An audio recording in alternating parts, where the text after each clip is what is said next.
গঙ্গারামপুরে medical college ও হাসপাতাল স্থাপনের দাবিতে বুধবার বিকেলে শহর জুড়ে বর্ণাঢ্য মিছিল করল গঙ্গারামপুর উন্নয়ন মঞ্চ। এদিন বিকেল 5:15 নাগাদ গঙ্গারামপুর শহরের শপিং প্লাজার সামনে থেকে মিছিলটি শুরু হয়। পরে বাসস্ট্যান্ড, চৌপথি, নিউ মার্কেট, থানা রোড সহ শহরের বিভিন্ন গুরুত্বপূর্ণ এলাকা পরিক্রমা করে।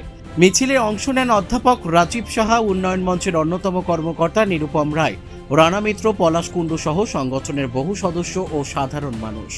মিছিল চলাকালীন মেডিকেল কলেজ স্থাপনের দাবিতে বিভিন্ন স্লোগান দিতে দেখা যায় অংশগ্রহণকারীদের।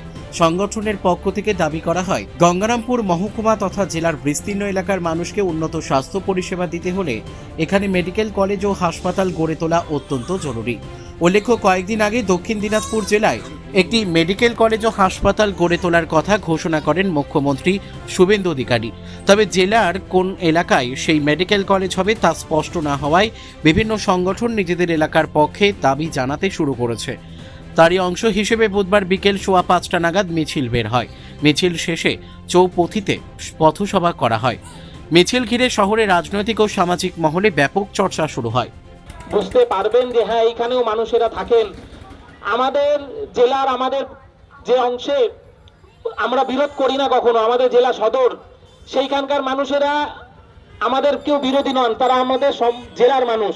তারা বিভিন্ন বিষয়ে আন্দোলন করেন, তারা অনেক কিছুতে এগিয়ে আছেন। আমাদের এই গঙ্গারামপুর সহ বাকি যে জেলার অংশের মানুষ, সেই মানুষদের যদি আমরা অর্থনৈতিক অবস্থা দেখি, তাহলে সেই অর্থনৈতিক অবস্থা। গঙ্গারামপুর থেকে অমিত মহন্তের রিপোর্ট, কলিক নিউজ।